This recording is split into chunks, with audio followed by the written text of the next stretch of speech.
We are here at this barrier, which protects Poland and Europe from the hybrid war declared by Belarus and Russia. Member states with a direct border with Russia and Belarus will receive additional European funding. Putin has not changed and will not change. He is a predator. In the last 25 years, he started 4 wars: Chechnya, Georgia, Crimea, and the full-blown invasion in Ukraine. The European War Party maintains its main trend. They do not calm down. This is in stark contrast to the approach, for example, that our President Putin, adheres to, and US President Trump as well.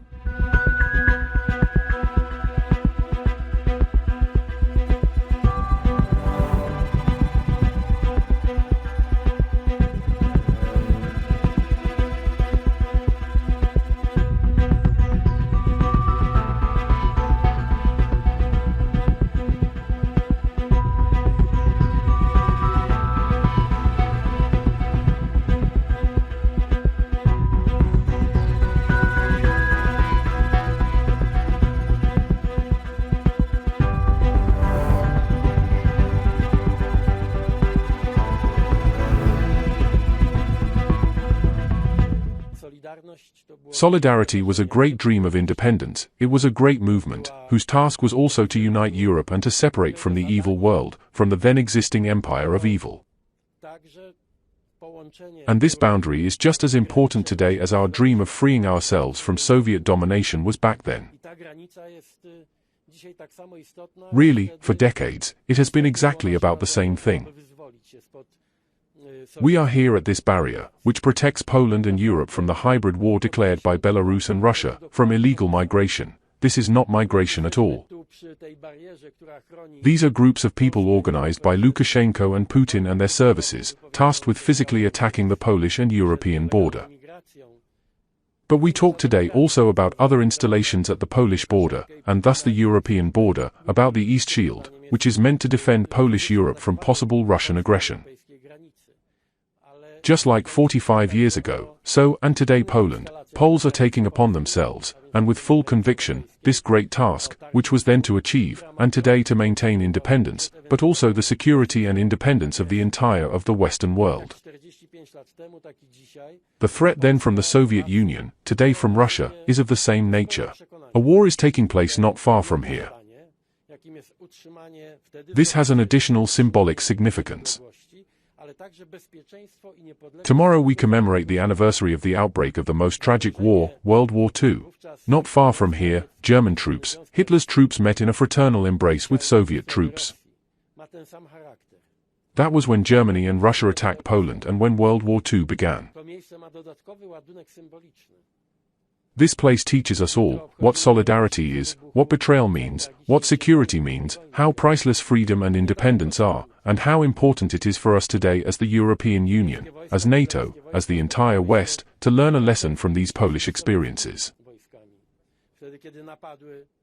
For the whole world to learn a lesson from this history of solidarity, from this tragic history that had such a spectacular character here. So that the entire world, seeing our preparations, our great Polish effort to stop the threat from the East, would also appropriately take this matter to heart. There is no question about it. The Ukrainian war and the recent weeks and days show very clearly that no concessions, no subtle game with Putin and aggressive Russia leads to success, does not guarantee us security.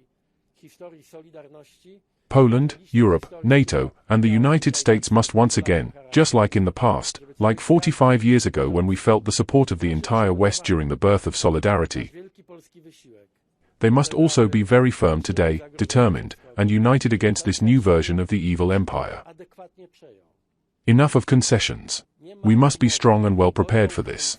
Poland is preparing well, and the European Union. For years now, you and the Polish people have been facing deliberate and cynical hybrid attacks, and I want to emphasize that Europe stands with you in all possible ways. And that is why, if we take a long-term look on our proposal of the new modern European Union budget, the next 7-year budget, we are tripling the investment in migration and border management and protection.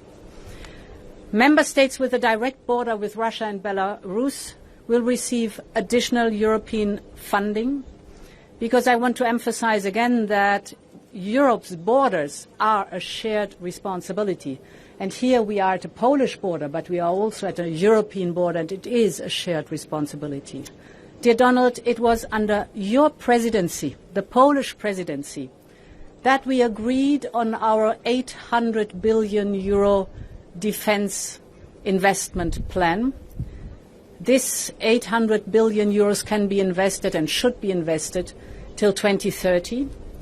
You helped also to fast-track the joint procurement instrument that we call SAFE. It is 150 billion euros for joint procurement to make our home stronger, to make our union more safe.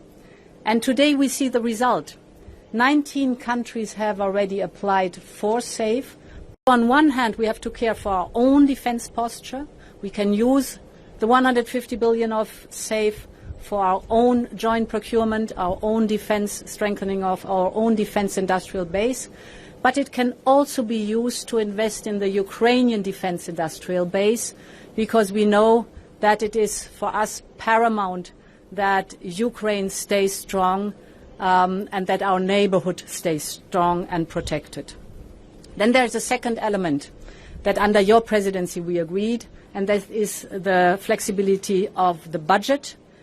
Poland is already a top spender in Europe, but you requested the flexibility of your budget, and yes, it is granted like for other 15 member states. We have to keep this sense of urgency because we know that Putin has not changed and will not change. He is a predator. In the last 25 years, he started 4 wars: Chechnya, Georgia, Crimea, and the full-blown invasion in Ukraine. We know by experience that he can only be kept in check through strong deterrence, and therefore we have to be coordinated, precise, and fast with the surge of our defense posture in the European Union and specifically in the frontline state. That is the reason why in the next weeks we will prepare a roadmap how to invest the additional defense money in the European Union in our defense posture. The first line of defense in Ukraine is a strong Ukrainian army. I often compare it with a steel porcupine that should be indigestible for potential invaders. The second line of defense is a multinational group, the coalition of the willing, with the backstop of the Americans. And then the third and most important line of defense is, of course, our own defense posture, and not to forget the work on Ukraine's membership in the European Union. As the chairwoman said, the cooperation of all the countries that border these potential aggressor states. And the second thing, maybe you didn't notice, but as we were heading to this place with the chairwoman, we received information and recommendations from security to either cancel the conference or move the location of the conference elsewhere because Belarusian soldiers with long weapons appeared there. So I asked the chairwoman what she thought about it, whether she is ready to participate in the conference at this location.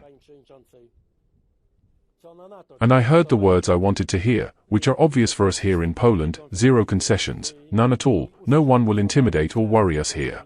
The European War Party maintains its main trend, they do not calm down. This is in stark contrast to the approach, for example, that our President Putin, adheres to. And US President Trump as well, whose efforts to bring the process to a peaceful course are difficult to overestimate, and we are grateful for these efforts. The Europeans are hindering these efforts, the Europeans are putting spokes in the wheels, the Europeans are in every way condoning and, probably, encouraging the Kiev regime to continue the absolutely absurd line of intransigence. This is a big mistake, it will not do any good to the Kiev regime. On the contrary, it will make the situation even worse for the Kiev regime. Russia, meanwhile, maintains its attitude. We are ready to resolve the problem by political and diplomatic means.